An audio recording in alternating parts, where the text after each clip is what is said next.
आज की वीडियो में हम लोग पढ़ने वाले हैं कोवेलेंट बॉन्ड के बारे में। तो अभी तक हम लोग बॉन्ड क्या होता है, आयनिक बॉन्ड क्या होता है ये तो समझ गए थे।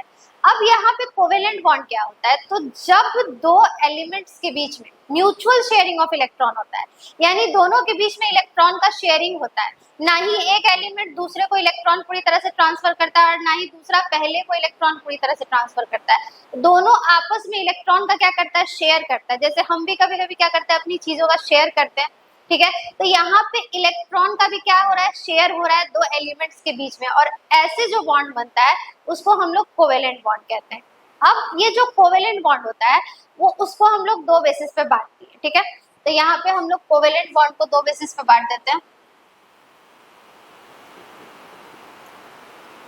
पहला हम लोग बांटे हैं on the basis of bond,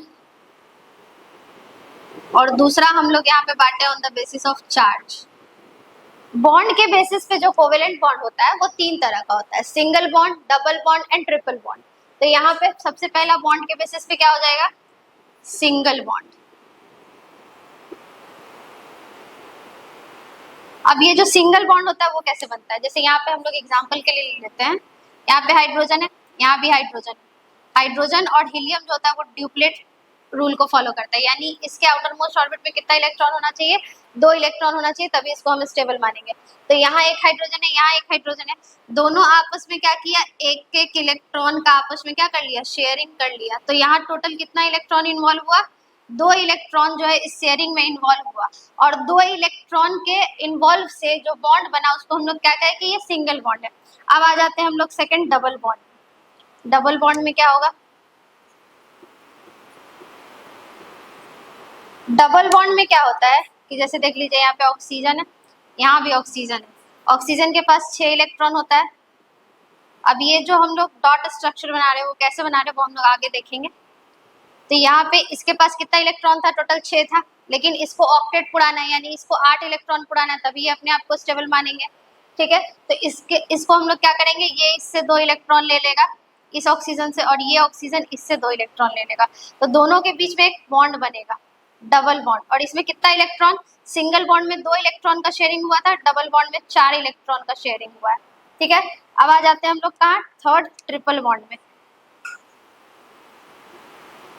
triple bond का जैसे हम लोग यहाँ पे देख लेते हैं, यहाँ नाइट्रोजन है और यहाँ भी नाइट्रोजन है, इसके पास टोटल 5 इलेक्ट्रॉन है, वैलेंस इलेक्ट्रॉन, ठीक है।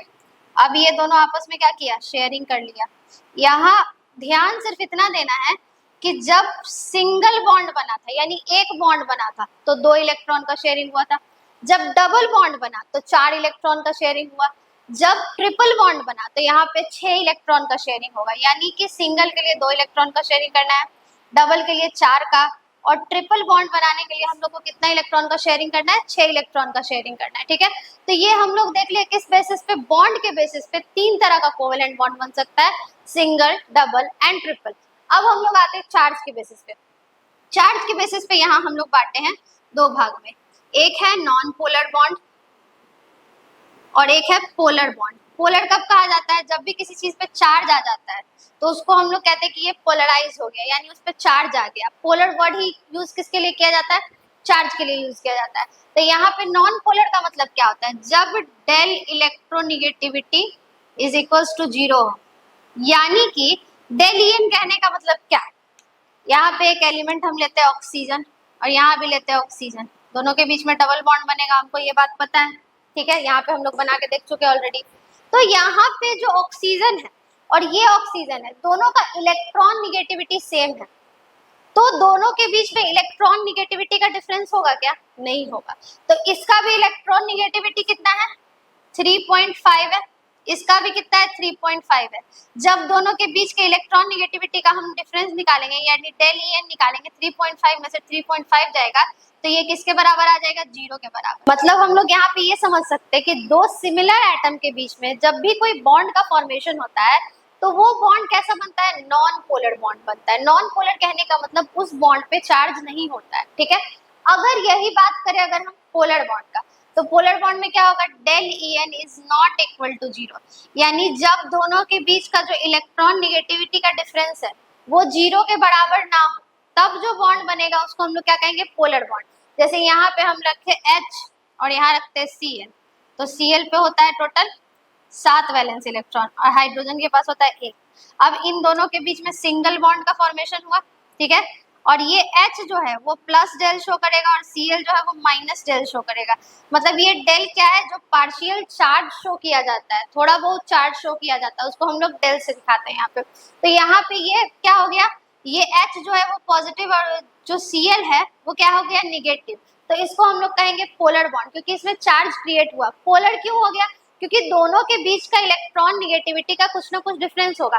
क्लोरीन का इलेक्ट्रॉन निगेटिविटी कुछ और है, हाइड्रोजन का इलेक्ट्रॉन निगेटिविटी कुछ और है, तो दोनों के बीच में इलेक्ट्रॉन निगेटिविटी का डिफरेंस आ रहा है, जिसके वजह से ये कैसा बॉन्ड फॉर्म करेगा, तो ये फॉर्म करेगा पोलर बॉन्ड। तो हम लोग समझ गए, जब दो सिमिलर के बीच में बने, दो सिमिलर एटम के बीच में कोई बॉन्ड बनता है तो उसको हम लोग नॉन पोलर बॉन्ड कहते हैं, क्योंकि वहां चार्ज नहीं जनरेट होता है, क्योंकि इलेक्ट्रॉन निगेटिविटी का डिफरेंस नहीं होता है। और पोलर बॉन्ड कब कहेंगे, दो डिफरेंट एलिमेंट के बीच में जब कोवेलेंट बॉन्ड बनता है और वहां पे चार्ज क्रिएट होता है, तो उसको हम लोग क्या कहेंगे कि ये पोलर है, क्योंकि दोनों के बीच के इलेक्ट्रॉन निगेटिविटी का कुछ ना कुछ डिफरेंस होता है, यानी डेल En जो है वो नॉट इक्वल टू क्या होगा, 0। तो ये दो चीज आप याद रखिएगा, एक तो बॉन्ड के बेसिस पे हम लोग इसको बांटते हैं और दूसरा इसको हम लोग बांटते हैं on the basis of charge. अब हम लोग सीखते हैं कि लुईस डॉट स्ट्रक्चर को कैसे ड्रॉ किया जाता है। तो सबसे पहले हमको ये जानना होगा कि लुईस डॉट स्ट्रक्चर आखिर होता क्या है। तो ये स्ट्रक्चर यूज किया जाता है, जैसे अभी अभी हम लोग जाने कि कोवेलेंट बॉन्ड जो होता है उसमें क्या होता है, शेयरिंग ऑफ इलेक्ट्रॉन होता है। तो ये जो शेयरिंग ऑफ इलेक्ट्रॉन होता है, इसको रिप्रेजेंट करने के लिए लुईस एक स्ट्रक्चर दिए जिसका नाम क्या पड़ा, लुईस डॉट स्ट्रक्चर, और यहाँ पे डॉट से रिप्रेजेंटेशन किया जाता है, इसीलिए इसके नाम में क्या है, डॉट, ठीक है। अब यहाँ पे हम लोग अलग अलग केस देखेंगे, जैसे कि एक सिंपल कंपाउंड है, उस समय हम लोग लुईस डॉट स्ट्रक्चर कैसे ड्रॉ करेंगे, या फिर चार्जेबल कंपाउंड है, जैसे किसी कंपाउंड पे नेगेटिव चार्ज है, किसी कंपाउंड पे पॉजिटिव चार्ज है, तो उस समय हम लोग क्या करेंगे कि लुईस डॉट स्ट्रक्चर कैसे ड्रॉ करेंगे। तो अलग अलग केस में हम लोग ये सब चीज देखने वाले हैं।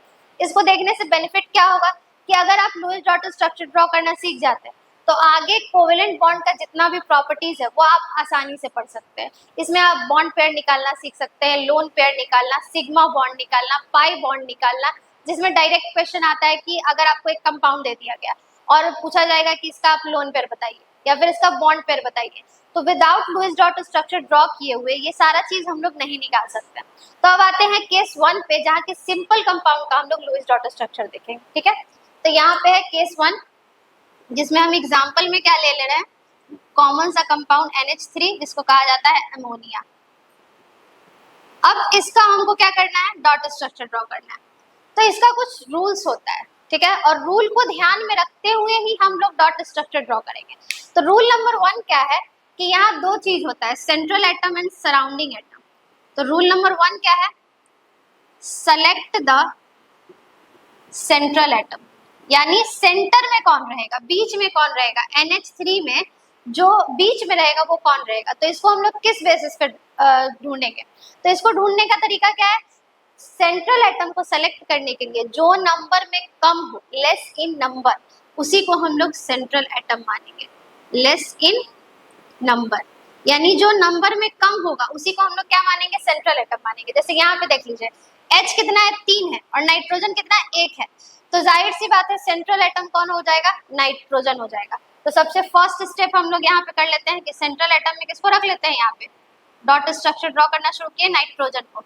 अब सेकेंड रूल, आपको क्या करना है, valence electron of central atom in dot, मतलब सेंट्रल एटम पे जितना वैलेंस इलेक्ट्रॉन है उसको आपको डॉट के रूप में रखना है। तो ऑलरेडी हमको पता है कि नाइट्रोजन का एटॉमिक नंबर होता है 7, इसका कॉन्फ़िगरेशन करेंगे तो कितना हो जाएगा, 2 और 5, यानी इसका वैलेंस इलेक्ट्रॉन कितना है, 5, यानी 5 डॉट हमको यहाँ पे बना देना है।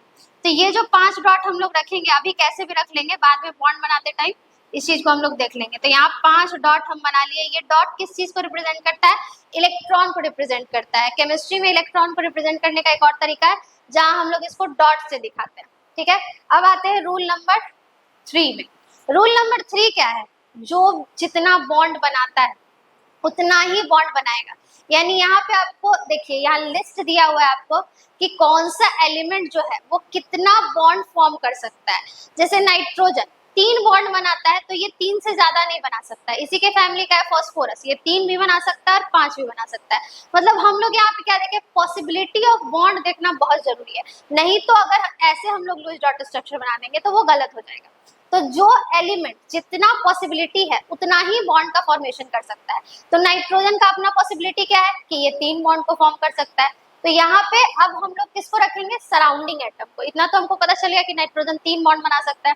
अब रूल नंबर 3 क्या रहेगा यहाँ पे, सेलेक्ट द सराउंडिंग एटम। तो यहाँ कुछ सेलेक्ट करने लायक है ही नहीं, दो सराउंडिंग एटम नहीं है, यहाँ एक ही सराउंडिंग एटम है। तो तीनों तरफ हम लोग किसको रख देंगे, हाइड्रोजन को। तो थर्ड रूल में हमको क्या करना है, select the surrounding atom. Surrounding कहने का मतलब इसके चारों तरफ कौन सा एटम होगा वो हम लोग देख लेते हैं। तो इसके चारों तरफ हमको ऑलरेडी पता है, यहाँ पे हाइड्रोजन होगा, हाइड्रोजन होगा, यहाँ हाइड्रोजन होगा और ये ऐसे ही रह जाएगा। ठीक है। अब फोर्थ और सबसे important rule, complete the octet of each element and in case of H and He use duplet rule। ये बहुत ही इंपॉर्टेंट पॉइंट है। इंपॉर्टेंट पॉइंट क्या है, सिर्फ हाइड्रोजन और हीलियम के केस में ड्यूप्लेट को पूरा करना है। बाद बाकी जितने भी एलिमेंट्स आएंगे, नाइट्रोजन हो, ऑक्सीजन हो, फ्लोरीन हो, क्लोरीन हो, कोई भी हो, इन सब का क्या फुलफिल करना है, हमको ऑक्टेट फुलफिल करना है। तो यहाँ जो हाइड्रोजन है इसको कितना इलेक्ट्रॉन चाहिए, 2 इलेक्ट्रॉन चाहिए, क्योंकि ये ड्यूप्लेट रूल को फॉलो करता है और 2 ही इलेक्ट्रॉन में अपने आप को स्टेबल मान लेता है।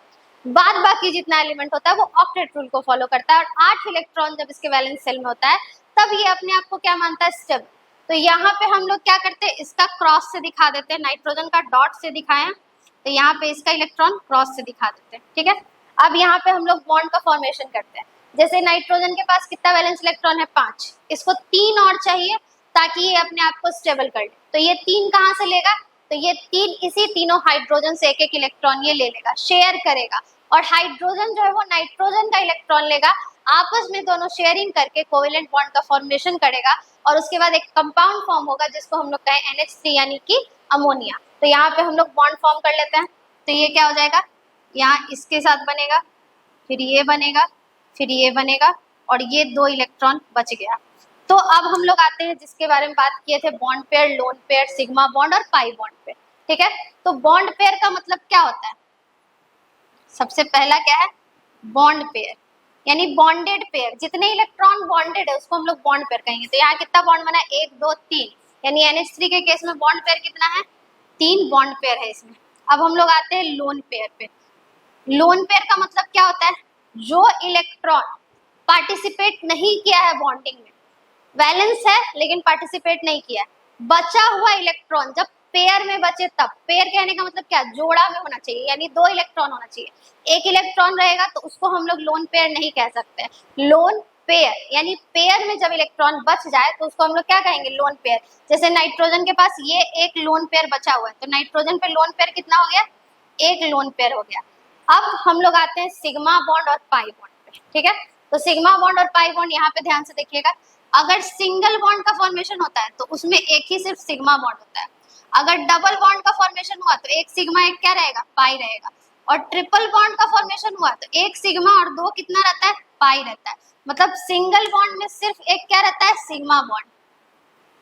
डबल बॉन्ड में एक सिग्मा होता है और एक क्या होता है, पाई होता है। और अगर ट्रिपल बॉन्ड का फॉर्मेशन हुआ तो 2 पाई होता है ऊपर नीचे और बीच वाला जो बॉन्ड होता है वो कैसा बॉन्ड होता है, सिग्मा बॉन्ड।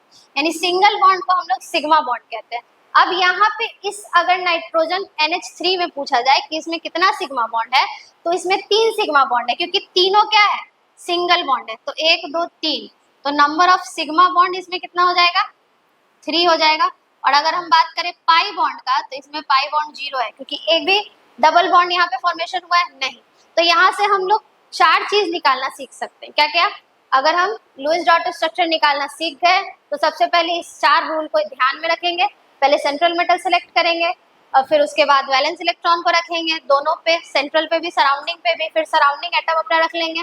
उसके बाद ऑक्टेट को क्या करेंगे, कंप्लीट करेंगे। अगर हाइड्रोजन और हीलियम का केस है तो उस केस में हम लोग ड्यूप्लेट पूरा करके छोड़ देंगे, ठीक है। और उसके बाद हम लोग क्या निकालना सीखेंगे, bond pair, lone pair, sigma bond and pi bond. अब हम लोग केस 2 और केस 3 देखेंगे, जहाँ की चार्जेबल कंपाउंड का हम लोग कैसे बना सकते हैं वो देखेंगे, ठीक है। अब हम लोग आते हैं केस नंबर 2 और केस नंबर 3 में। जो फर्स्ट केस था उसमें हम लोग सेंट्रल एटम को चूज करने के लिए क्या करते थे, जो नंबर में कम होता था वही सेंट्रल एटम होता था। अगर ऐसा हो जाए कि सारा जो एटम है वो सिमिलर अमाउंट में रहे, यानी सेम ही अमाउंट में रहे, तब क्या होगा। जैसे इस एग्जांपल में हम लोग देखते हैं, इसका हमको डॉट स्ट्रक्चर ड्रॉ करना है HCN का। H भी एक है, C भी एक है और N भी एक है। तो यहाँ पे हम लोग सेंट्रल एटम कैसे चूज करेंगे, तो इस टाइप का केस रहे तो याद रखिएगा जो साइज में बड़ा होता है उसी को as a central atom choose किया जाता है। और ऑलरेडी पीरियोडिक टेबल में हम लोग साइज कैसे निकालते हैं वो हम लोग देख चुके हैं। तो इन तीनों में साइज में बड़ा कौन होता है, कार्बन होता है। तो सेंट्रल एटम में कौन हो जाएगा, कार्बन। अब दूसरा स्टेप फॉलो करेंगे, कार्बन पे क्या करेंगे हम लोग, वैलेंस इलेक्ट्रॉन रख देंगे। कार्बन का 4 वैलेंस इलेक्ट्रॉन होता है। फिर हम लोग सराउंडिंग एटम को रखेंगे, तो यहाँ पे क्या हो जाएगा, N और H। जो रूल हम लोग एक बार लिख चुके हैं, बस उसी रूल पे हमको काम करते जाना है। पहले सेंट्रल एटम सेलेक्ट किए, उसका वैलेंस इलेक्ट्रॉन रख दिए, उसके बाद सराउंडिंग एटम को रखे। अब इसका वैलेंस इलेक्ट्रॉन हम लोग यहाँ पे रख देंगे, ठीक है।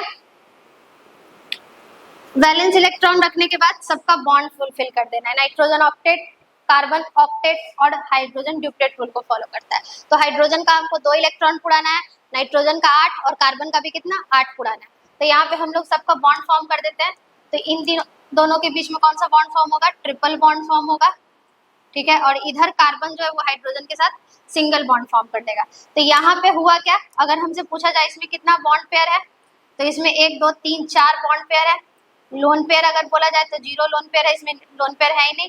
अगर सिग्मा बॉन्ड की बात करें तो 1 सिग्मा और इधर 2 सिग्मा, क्योंकि ट्रिपल बॉन्ड में 1 सिग्मा और दोनों क्या होता है, पाई होता है। तो अगर सिग्मा बॉन्ड का बात करें तो 2 सिग्मा बॉन्ड है, और अगर पाई बॉन्ड का बात करें तो 2 इसमें क्या है, पाई बॉन्ड है। तो इस तरह से हम लोग निकाल सकते हैं केस 2। अब हम लोग आते हैं केस 3 में। तो केस 3 में हम लोग चार्जेबल कंपाउंड के बारे में पढ़ने वाले हैं। जैसे यहाँ पे एग्जांपल में ले लेते हैं NO2-। तो सबसे पहले हम लोग रूल को फॉलो करेंगे और सेंट्रल एटम को सेलेक्ट करेंगे। तो यहाँ पे सेंट्रल एटम को सेलेक्ट कर लेते हैं। सेंट्रल एटम क्या हो जाएगा, नाइट्रोजन, क्योंकि ये नंबर में कम है। और सराउंडिंग में क्या हो जाएगा, ऑक्सीजन। इसका वैलेंस इलेक्ट्रॉन रख लेते हैं। तो यहाँ पे इसका वैलेंस इलेक्ट्रॉन 5 होता है और ऑक्सीजन पे 6 वैलेंस इलेक्ट्रॉन होता है, ठीक है।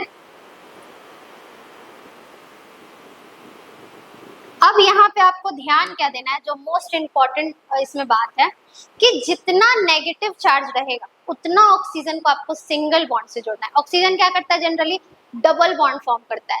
लेकिन जितना नेगेटिव चार्ज रहे कंपाउंड पे, ये ट्रिक है यहाँ पे, ठीक है।